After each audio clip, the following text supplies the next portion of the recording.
Good morning, everybody. Stu Smith here going live, and it is the last day of the year, 2024. Do you say, damn, that's been a good year, or good riddance? Everybody's a little bit different. I will say it's been a year. It seems like it's probably one of the longest years of my life, and for a variety of reasons. One, we spent the whole year planning a wedding of my daughter. And when I say we, mainly my wife, but it affected everything that we did for the good. It was just a lot of logistics and things that could go wrong and that didn't because we thought about contingencies and all these things. So a lot of things had to fall into place all at one time. So it was a hectic year for that reason. First world problems, right? My dad got sick in the hospital for a while. That completely changed our life and how we have a new normal, definitely in the house. And then I was on this writer's block forever, probably because of all the stuff that was going on. Just couldn't get this book out, and finally got it out, The Ageless Athlete for 50 and over. And then we had the wedding a week ago, and it was awesome. So that was what my year was consumed with. On top of training 6 days a week out here locally and just keeping in touch with you guys with live Q&As and things like that. So there you go. That's 2024 for me. 2025, it's going to be unreal planning and doing 2025 without having to plan a wedding. So I look forward to that extra free time this year and just crush on all the other things that I was kind of doing at almost like a minimum standard effort, just because I just didn't have enough time in the day to get things done. But overall, that's how it was. How was it for you? And what are you doing in 2025? Those are my questions for you. If you have other questions and comments besides those, please share them. I am also going to be sharing my screen here in a second, and we will start showing some CSS. Joe says, Happy New Year to you and your family. Anyways, what would you consider top shelf PST scores for SOAS, the 2024-2025 cycle? Additionally, how often do guys apply typically? Well, there's only one cycle to apply for. You got to start. If you haven't started applying for 2025, you got to start now because everything is due in February. And then they have a board in March to tell you whether or not you get to go to SOAS in the summer. So get it done, right? I'm assuming you've already gotten it started. PST scores, you should be taking them within the next month. And usually what I have seen guys get are like 9-minute swim, 9-minute run, or 8-minute swim, 9-minute run, and 80 to 100 push-ups and sit-ups, and 20 pull-ups. I would say that's going to put you on the top shelf. However, there will be guys that are exceptionally good at running and may break 8. There'll be guys exceptionally good at swimming and break 7. So you're going to have some outliers in there with those scores as well. For SOAS interview boards, how do you prepare your guys best for interviews? What do you normally advise them on prior? What gives the most trouble usually? I don't really know what gives the most trouble. I would say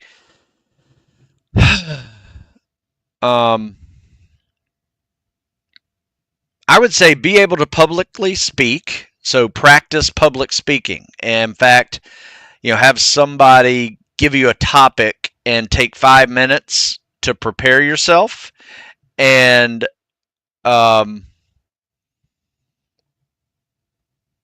give a 5-minute lecture on it, 5-minute discussion, right? We do that often. In fact, most of our workouts start with somebody giving a 5-minute presentation on something.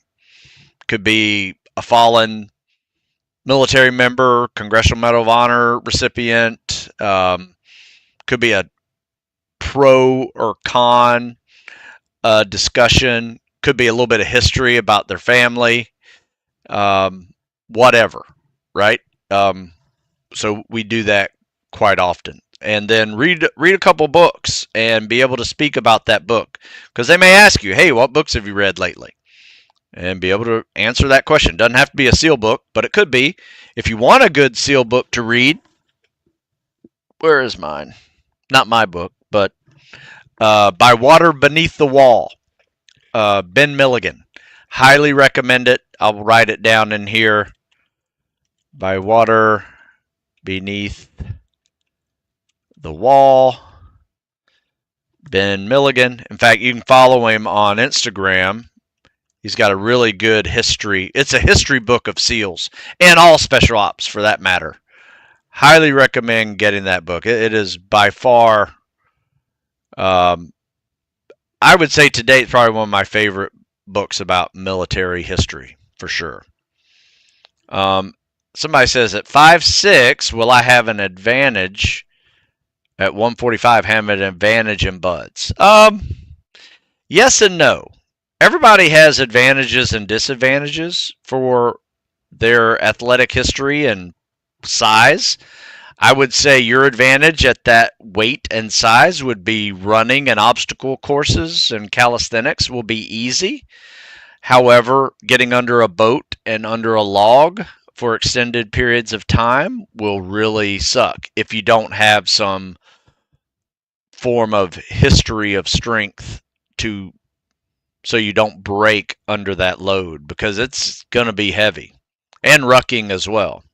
You know, you put on a 50-pound ruck, that sucks. You know, if you're 185 pounds putting on a 50-pound ruck, not that bad, right? So, yes and no.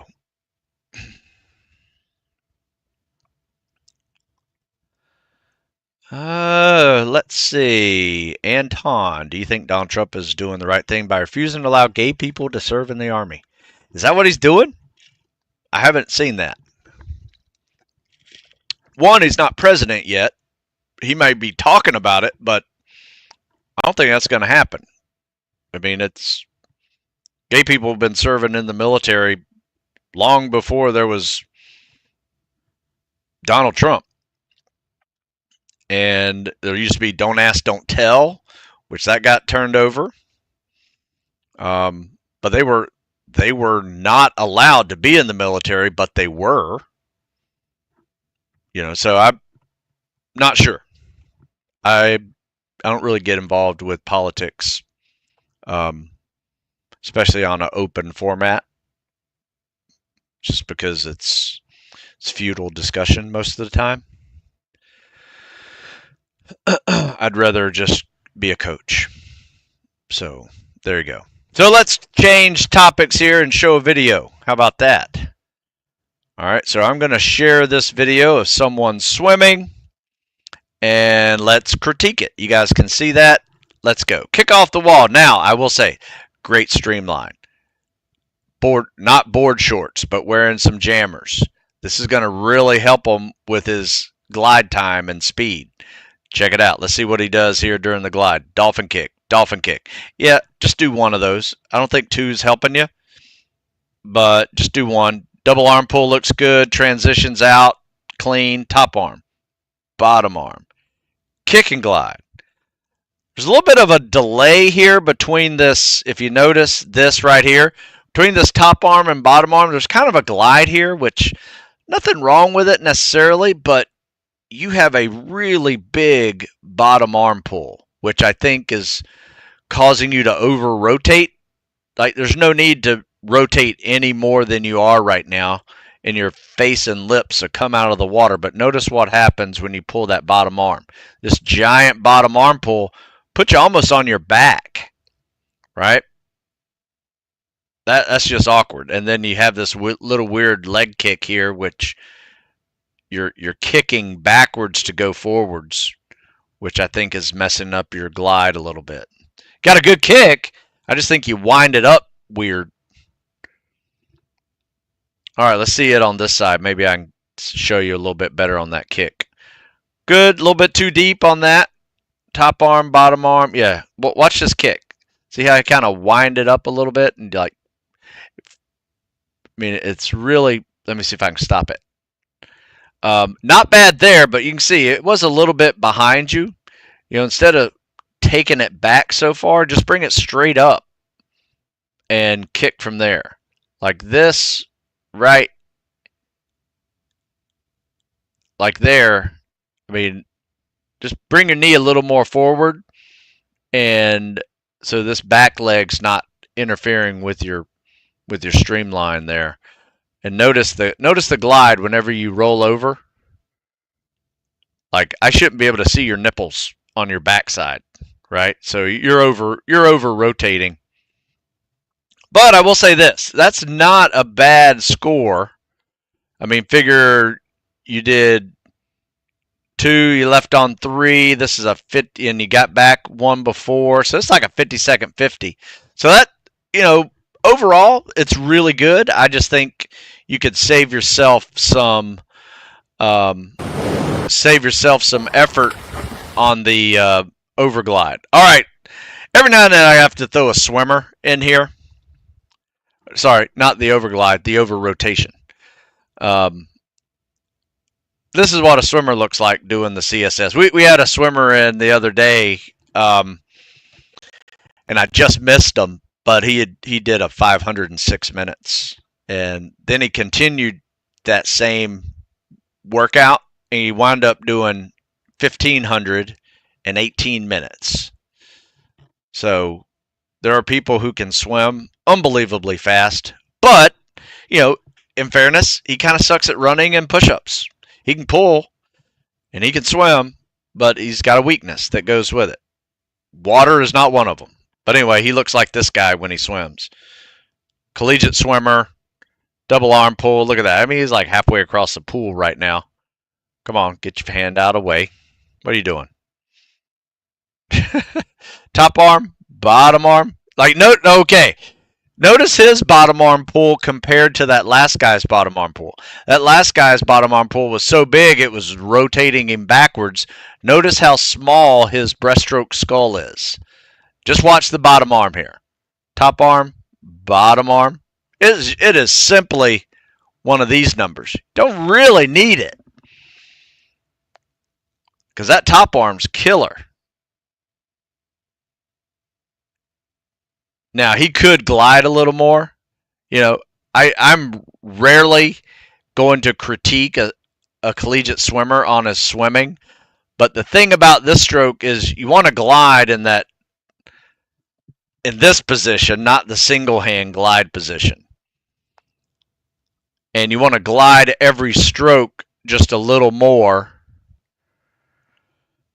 Like I would stay in this glide position right here for 1 Mississippi, 2 Mississippi, then pull. I can't even say 1 Mississippi, right? I mean, the good news is you're a swimmer, you're in good swimming shape, so this isn't a big deal for you. However, what if I told you could do the same speed with less effort? That would probably help your glycogen levels when you take the rest of the PST. That would be useful strategy, wouldn't it? So instead of wasting all your energy on the swim that you're already good at, back it down a notch and then crush the other events that you may not be that good at. So there you go. All right, let's see what else we have over here. Looked like we had some questions pop up. Do you find running pace on the treadmill accurate? Does it match the pace on running outdoors? I do not. I personally, and people are different on this one. You know, I personally feel like I can't keep up with my running pace on a track when I'm on a treadmill. Like when I'm doing a 6-minute mile pace on a track, you know, that's very doable, right? Whenever I get on a treadmill and try to do, 10 miles an hour? That sucks. I'm like, this is not fun, right? And I'm not sure why that is, but some people have the opposite problem because, I don't run on the treadmill that often, so maybe that's why I suck at it. But for people who get really good at treadmill running, you got to realize that the treadmill is doing some of that pulling work of your running stride for you, right? You get your leg out front, but it's pulling that leg back. So you're not having to use a certain muscle group to move yourself forward when you have a treadmill. You're moving the joint, but you may not be exerting the muscle as you normally would when you are running on that treadmill. So for me, I think it's one of those things that I would only run the treadmill if I didn't have a place to run, or the weather was so bad there's ice on the ground and I'm going to slip and fall and hurt something. So there you go. Does it match? I don't think it matches. Happy New Year, Stu. You helped me skyrocket my pull-ups, push-ups, sit-ups. Awesome. Glad that helped. C-Ray. Good morning, sir. How are you, my friend? Let's see what we have over here on Instagram. Any questions that just popped up? I don't see any. So let's go back to showing some videos. All right, so I'm going to pull up this video, see what this looks like. All right, let me start off here. All right, so share my screen. Here we go. This should be a big screen here. All right. Kicking off the wall. Let's see what this looks like. All right, so already, I can tell when that elbow is that far away from his face, it's not a good streamline. So you want that elbow squeezing your face. Straight arms. Straight arms. Takes a little shoulder mobility, takes a little bit of a effort to lock it in. You should do it because you should want to look like a torpedo in this and not a plow. Not that you look like a plow, but it's not as streamlined as it could be. And then notice this. Dolphin kick. Not bad. Not bad double arm pull. Awkward transition out of it, though. I would almost recommend taking it out, be honest with you, and just start stroking. And then if you notice, let me turn off this volume, sorry. If you notice, that top arm's really wonky. Like one, the recovery's illegal. Like this wouldn't be considered a CSS. That would be, because it's an underwater recovery stroke, but you get lazy right here, and now it's starting to come out of the water. And anytime your arm and elbows out of the water on the pull, it's an ineffective pull. Basically, you're pulling water and air, not just water, which is going to be very inefficient. So my advice to you is you need to roll over a little bit more on your belly to get that arm under the water, because you look really imbalanced right here. And then that top arm comes out, try to help you balance it out. Turnaround's okay. See how the glide is? Could be a lot tighter. Don't look forward when you're gliding like that. That arm needs to be underwater. I mean, I will say this. You got the timing down. All these kicks and flutter kicks, though, are just going to tire you out. That top arm has to be up underwater. And notice, like, when you're skimming that top arm, man, you're just not grabbing enough water. You got to do something called the freestyle catch. My advice is practice more freestyle. And one, get in better swimming shape with it. And then practice the CSS using that turn and breathe of the freestyle for your first move of the CSS. That's why I like doing the 50-50 swim workout. If you do that 50-50 swim workout, it enhance both. One, your conditioning, and two, fix that top arm breathing issue that you're having. Timing of the stroke's good, though. That's what you have going for you. But that's about it. Let me see what else I have here. Thought I had more videos than this. Okay, here's a good one of what not to do. All right, let me share this one. All right, so kick off the wall is really weak, and here's why. Like, he goes right into the pull right off the wall. I don't think his feet have even left the wall, and he starts pulling, where you can get 5, 7 yards off the wall by just holding a still streamlined body position and save yourself 2 to 3 strokes. I mean, let's watch how many strokes it takes him to get to that little colored lane line where most people come up for their first breath. All right, so kick off the wall. There's 1 stroke, 2 strokes, 3 strokes right there. So that's where most people are coming up to breathe. He's already done 3 strokes. This looks really good. You just got to work your kickoff. Because once you start doing the CSS, this is awesome. Top arm, bottom arm, kick and glide. Yeah, I thought I was going to have a whole lot to fix here, but you just need to fix your kickoffs. Your kickoffs are awful. But you're over gliding. 1 Mississippi, 2 Mississippi, 3 Mississippi, 4 Mississippi, 5. Yeah, I shouldn't be able to say, I'll give you a little bit on that last stroke. But see that, you need to hold that glide so much longer. That was a little bit better though.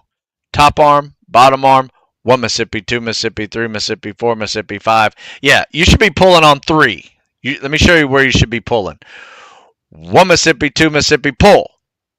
See, when you glide just that extra second, maybe second and a half, you just stop in the water. So you're losing a lot of momentum. That's going to speed you up, and you got to fix that kick off the wall. Go to Google, search breaststroke pullout if you want to add the pullout in there, or just kick off the wall and glide. All right, there's no reason why you can't get so much further off the wall, and then shorten your glide time here because you're over gliding and just stopping and plowing the water with your head. That's a good one. That was a good one to learn from, for sure. All right, let's see what we got. Do you find doing pull-ups on a thicker bar advantage in preparation, or is it better to do pull-ups on a regular pull-up bar or just mix it up? We mix it up. We have a thick pull-up bar, but I think Bud's is a little thicker. So something we do is we put those fat grips on it, make everybody do pull-ups on that, it changes the grip muscles a little bit. I find it harder, so definitely recommend working your grip with multiple dimensions or diameters of a pull-up bar. And then add more things to it too, like farmer walks and deadlifts. That's all grip work as well. Have you ever swum in combat boots and a bulletproof vest? With fins, yes. For me, thin bar helps do more, thick bar helps work the grip. I would agree 100%. And that's why we mix it up. Just like you mix up grips, like wide grip, close grip, reverse grip, commando grip, just diversifies your training a little more. All right, let's see what we got over here on Instagram. It's like a few guys. Simon is bored. Let me see. You say you're probably in your semi-retirement just chilling at home. Well, I am at home, but I don't plan on retiring. I enjoy what I do. I work out and write about it. So it may look to you like I'm retired or semi-retired, but yeah, it's a fun thing what I do. Hey Stu, you still recommend the rice bucket method, or is there something new people do nowadays? Rice bucket for the grippers? Yeah, absolutely. In fact, I have a whole new rice bucket we're going to start adding for this winter lift cycle, just to top off farmer walks and deadlift days and weight vest pull-up days. We do some hanging knee ups too that work the grip. So all of those are grip activities, and we'll top it off with that rice bucket challenge for sure. Have I ever gotten into bow hunting? Yes, I love bow hunting. And I do know how to shoot a compound bow, yes. I will say this, I do more bow archery, shooting a target than I do animals these days, but it's fun. I enjoy it. Any thoughts on people that join during the summer for an easier class compared to winter, or is buds just buds in your eyes? I mean, I have never thought about joining buds because one particular time of year makes it easier. I think it's always hard. You're going to have cold no matter what. For instance, I showed up in August, so my hell week was, by the time we finished prep and all that, my hell week was in October, so the fall, and that was chilly, but it wasn't a winter class, so it wasn't that cold. But I will tell you this: my dive phase was during the winter, is January and February, and that sucked bad. I was colder then, way more than I was ever in Hell Week. And there were Hell Weeks going on during that time, which I was thinking, yeah, that would suck, but this sucks too.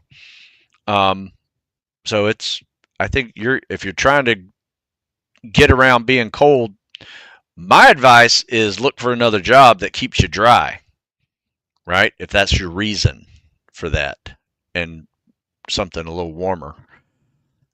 I don't know, but that shouldn't ever be a thought.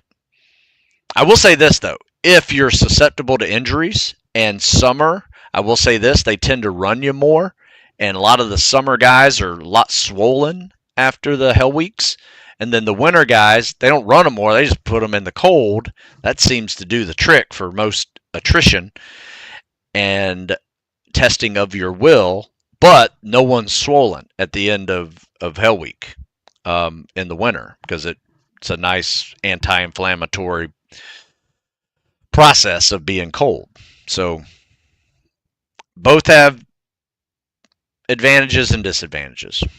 So are guys who serve just regular units as respectable as guys who serve in SF units? Guys who serve just yeah, absolutely. We had guys at our team that weren't SEALs or Spec Ops guys. They were, intelligence specialists and IT guys and people that ran the money and personnel and, supply guys. We loved all of them because we know we couldn't do our job without them. So, I have always said never bite the hand that feeds you. So whether it's the guy cooking in the kitchen, making your meals, or the guy that gets you your gear, you treat them just like everybody else. Respect them for their service, and you're going to be a lot happier team guy, if you take care of the guys who take care of you. That's just the way it works. How should I train to prepare for buds after getting a contract? Like you want to get through buds? There's programs like this. Get through selection, prep for specific events. That's how you train for it. So, for instance, you probably got a contract by crushing a PST. Well, guess what? No one cares about your PST score after prep. So, what they care about is your 4-mile timed run, your 2-mile swim with fins, your treading, and your life saving, and your drown proofing, and your rucking. Your ability to handle a load under a log in a boat. So yeah, you should train for that. Unless you just want to get 2 buds and not through buds. It's 2 different phases. Phase 1 is to get 2 buds with a contract. Congratulations. Phase 2 is getting through it by training for specific events.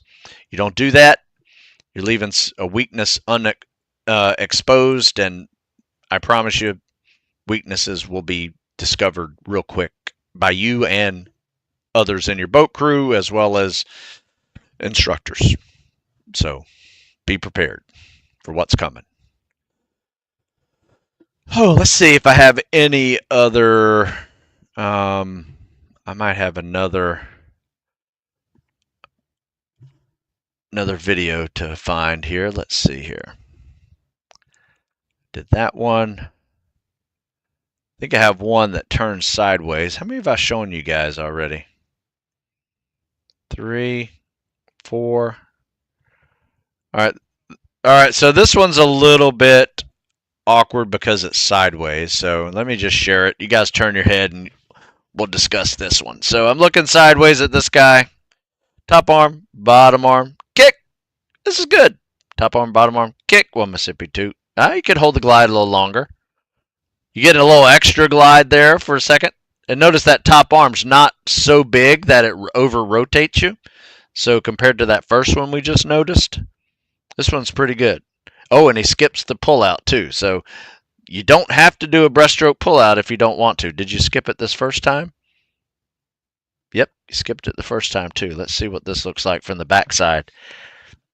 Good kick, good glide. I like it. Stays on his side the whole time. If you wanted to, you could roll over on your belly, extend that glide out a little more.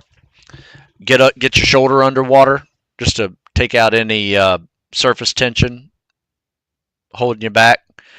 But this isn't bad. I mean, this is like a 9-minute swim pace right there.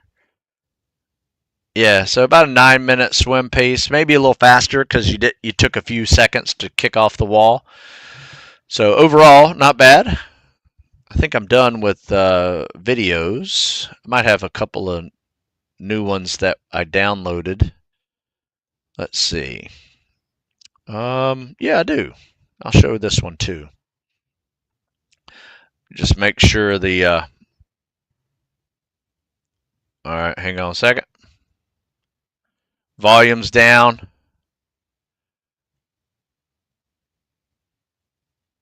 All right, here we go. Let me share this one. Last one. This one might be a really good one for you, though. See what we got here. So we're going to kick off the wall. Let's see how streamlined he is. Nice. I like the shorts even better. That's good. So that's a good kickoff without the double arm pull. Notice he gave himself a little bit of a glide off of that. So 1 Mississippi, 2 Mississippi, 3 Mississippi, 4 Mississippi, pull. Yeah, so off the wall, you can go like 4 or 5 Mississippis. If you can kick off and be really streamlined, you can get a good 5 yards off the wall, maybe 7. Top arm, bottom arm, kick. But I promise you, the reason why the walls are so important is you'll never be as fast as those 5 yards in the rest of this 25-yard swim. All right, so the problem here is there's something missing. Like if you notice, that kick is not producing any glide. I think you might be getting a yard out of your kick. Let's see.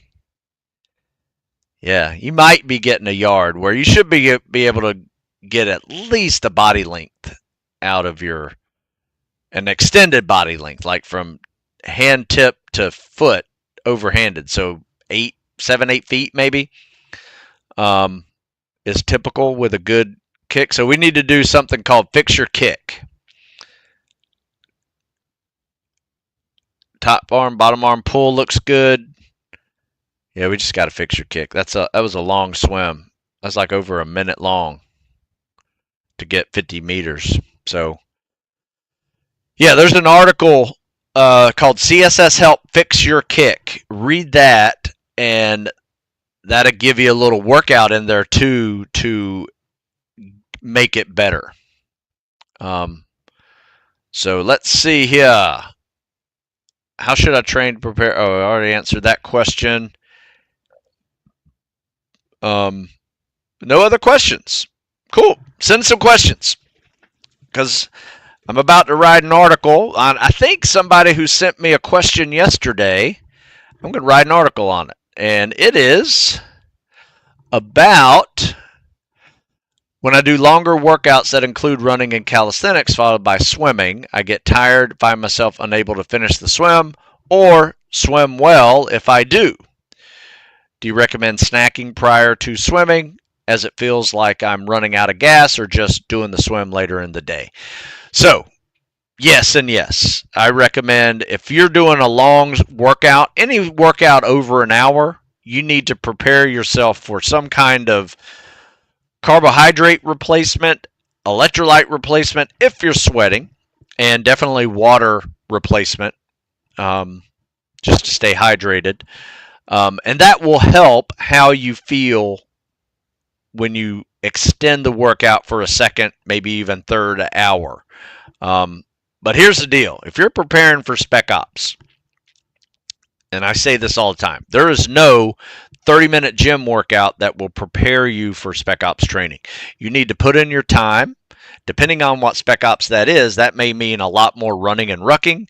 It may also mean a lot more swimming and swimming with fins and pool skills and treading water and stuff like that. It may mean all three, running, rucking, and swimming. And when you have to do all three, like recon guys and PJs and SEAL training, all of those guys are putting in some miles, doing everything.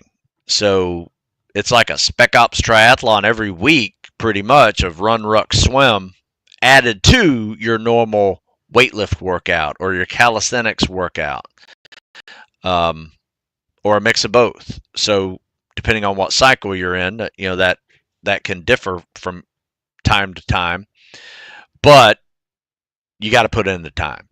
And to do that, you need to be fueled. So it'd be like saying, hey, I'm going to drive cross country and not worry about getting any gas when my tank runs out. And you run out of gas, like you start in Maryland and you run out of gas by the time you get to, I don't know, Ohio. And now what do? Got to eat, got to get some gas. So, yeah, fuel yourself. It's important. Whether that is finding a little strategies and quick things that you can put in your mouth to give you some extra calories. Sometimes that can be as simple as eating an apple or a banana, right after your workout. It can be putting electrolytes and sugar, juice in your drink. It could be getting some of those stingers. That's something I really like. You guys ever see the stinger honey? Honey's a great one. Just get a little bear full of honey. Tear that up. But the honey stingers are really good. If you guys haven't seen these things, highly recommend going to the honey stinger website and getting some, because I will say these have fueled many bonks in the past. So I do recommend that. In fact, they've sent us some, and really, I greatly appreciated it. So I will tag them in as many things as I can if they send us free boxes of honey stingers. All right, couple more questions. It looks like. Still experimenting with the eating in between workouts. It worked pretty good. I swam last and started cramping in my arms, and my kick was not a strong workout. Was about 6 hours long. Damn, that's a long workout. Yeah, you will cramp after that. I will say this. Anytime we do a Spec Ops triathlon, like we'll do a 4-mile run, 4-mile ruck, throw a devil's mile in there, and then we'll swim last. It is very rare do we not have people cramping. Somebody's going to cramp. If not a few or several will cramp. Because it's sometimes, especially in the summer, it's hard to keep up with your hydration and electrolytes when you're really putting out. But you need to. And you need to realize it. So that's why we like to do this type of training, is once you realize that you're done, when you have a cramp like that and you can't swim anymore, you got to figure out a way quick to electrolyte yourself, stretch, get that thing gone, hydrate, and then get back to swimming. Because you don't get back in, you fail an event, that could be the end of your Spec Ops dreams right there, just because you didn't drink enough water and get enough electrolytes. Or it could end in much worse activity and you have a heat stroke. And then you're out of training for months because you're susceptible to heat stroke again. It can go downhill real quick if you don't learn how to do these things.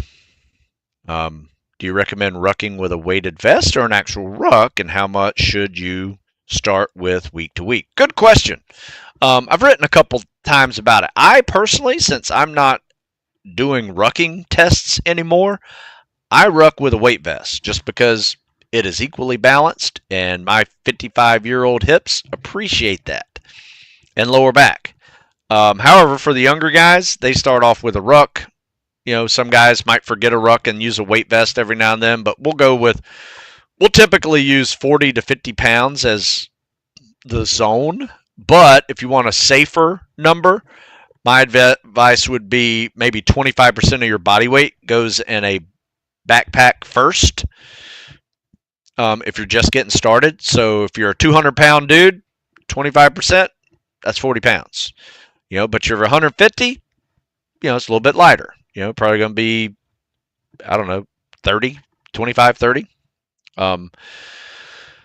So you do the math on that. I haven't really done it, so not in a thinking mode right now. But yeah, 25% of your body weight is a good place to start, and then build up from there week to week. Not necessarily week to week. I would say, you want to progress weekly with your mileage, but maybe progress every 2 weeks with your weight.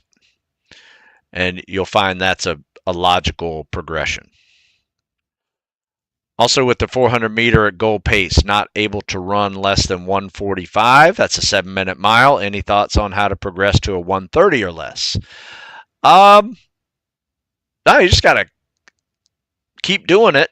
And, let's practice some leg movements. Let's do some good warm-ups, high knees, high knee raises, flutter kicks, A-step, B-step, dynamic warm-ups, just to get your legs moving faster. Another way would be to get a kickboard and swim without fins and just do flutter kicks, right? That's going to help you fire those hip flexors a little faster. That will help you move your legs a little faster when you're trying to run a little faster. So there's multiple ways to do it, but just practicing running faster is a good way to do it. Hang on one second.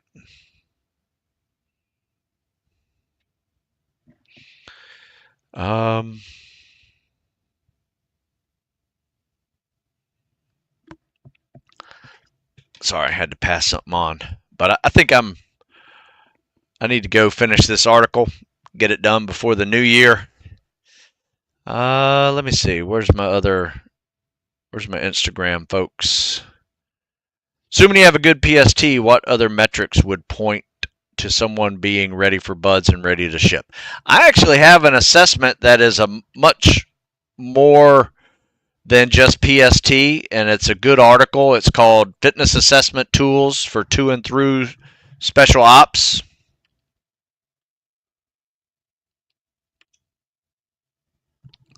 And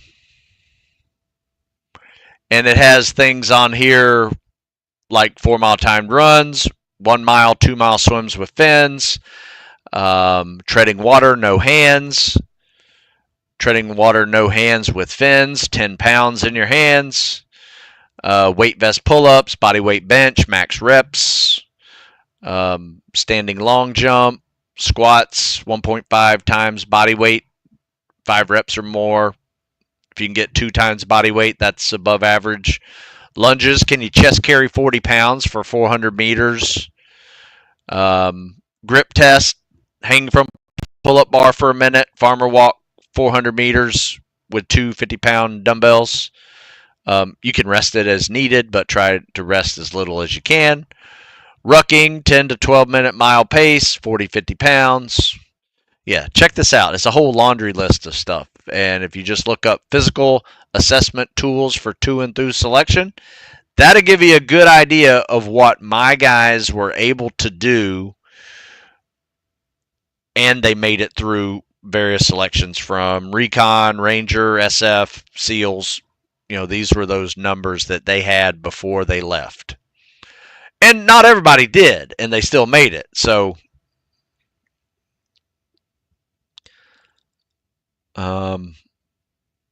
that's what I would recommend reading. Good question, though. Boot camp workout for CFA. 14 days, 3 days rest at the end. That is still a good strategy for improvement of CFA. Yeah, anything that has pull-up, push-up, sit-ups in it, That works. But follow the article. Don't just watch the video because you might miss some subtleties there. Um, um, so read the article on that. In fact, I'll put it in the thing here. So it's called the protocol. 2 free week protocol for pull-up, push-ups, and sit-ups.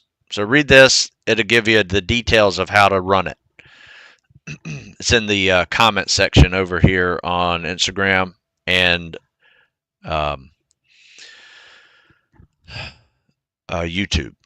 So, by the way, if you're over here on Instagram watching and you want to see this thing in full and watch all the videos I just did live, you can go over to YouTube and see them. They're all posted up there. My buddy, the absolute best. They don't make them like Stu anymore. Well, thank you very much there, Jason. Good man. Hope all is well. Let's see. Looks like we're done there. Oh, how does mobility or lack thereof impact the CSS? What are your best movements for hip mobility? All right, so yes, mobility is very important. One, it will help you with your streamline because if you have tight shoulders, you're going to be gliding like this versus like this, and and back like behind your ears. So shoulder mobility is very important for good streamline. Hip mobility is real important for your kick. If you want a powerful kick, whether that's a scissor kick or it's a breaststroke kick, hip, knees, and ankles will definitely be tested when you're treading, especially if you're trying to do the egg beater. If you want 100% power out of your egg beater, it is usually mobility or lack of mobility that is causing it to not be optimal. So if you look at, in fact, here's what I want you to do. Look up the term mobility and treading in my name, and you'll see a great article and the stretches that help you, stretches and movements that help you with getting more mobile. And you can do all of them for streamlining and for treading and swimming, kicking with that one simple pose and a couple of variations to it. I'm doing your seasonal periodization workouts now. Nice. We're about to jump into our winter cycle. So I think instead of this one, we are doing this one this year. And I'll probably change it up just to make some minor updates to it. But that's our plan. If you want to do a plan with us, this is what we're doing. Starting next week. We're doing all the testing this week to see where everybody's 1 rep max is whenever we try to figure out what your 5x5 and all that stuff's going to be. So we're doing that. And then, we'll make up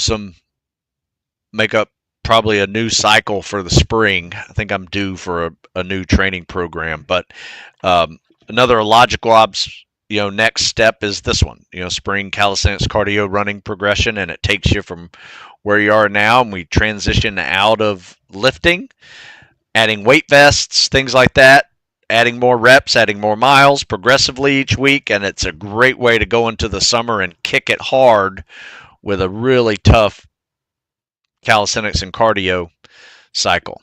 If you have the time, it's a great way to do it. If you don't have the time, my advice is pick the one cycle that you suck at the most, meaning a lift cycle that we do in the winter. If it's summer for you, do that winter lift cycle in the summer. If you're short on time, you need to work on your strength. If it's flipped upside down and you're a great runner, calisthenics guy, and you need to work on your lifting, just do a winter lift cycle. So there you go. Let's see. Or if you're already a strong guy and we're in a winter lift. In fact, we have a guy right now that's, football player, winter lift cycles coming up. And I'm like, yeah, you don't need to be lifting with us. In fact, if you want, you warm up with calisthenics, do a couple sets of lifts just to do it, and then everything else is lightweight or calisthenics, just to work on his stamina, muscle stamina, and endurance. And while everybody's lifting, he'll probably be on a non-impact machine just because he's really too big to run a lot of miles. So everybody has a little bit different personalized issues that they have, and that's what I do with online coaching. If you see the membership on my site, that's what we do each week. I send an email out, latest articles, latest video, and latest workout of the week that we are doing that week, and you can do it right along with us. It's a lot of fun. Ask questions about it, and I know immediately what you're talking about when you say, "Oh, what do you mean by this 5x5 on bodyweight bench day?" So yeah, that's what I do.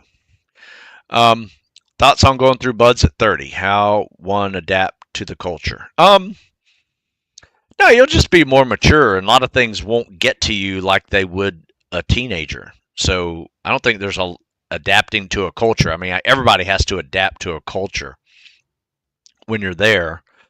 You'll just be the grandpa of the class, and the one probably the most level-headed of the group, I would think. Usually maturity helps with that. So people will appreciate your opinion. You should share it. Help people out in your team. But what you need to do is you're not going to recover like the 18-year-old is. So you need to really aggressively pursue recovery methods. Eat, sleep, hydrate, electrolytes, foam roll, massage tools, you name it. Anything you can do to stay on top of, aches and pains, you're going to have to do. But 30 is not old. I wish I was 30. That was 25 years ago for me. So, 30, you can definitely do it. Not a problem. In fact, one of my good buddies is a 38-year-old BUD/S graduate. And his son goes to the Naval Academy, so I see him quite often. So it can be done in your 30s. So just do it.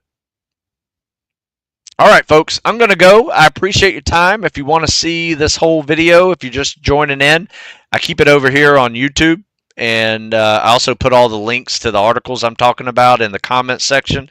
Those are up for good. Unfortunately, it doesn't stick around very long over on Instagram, but you can always find these over on YouTube. They're up long term. So happy New Year, everybody. I will see you next year.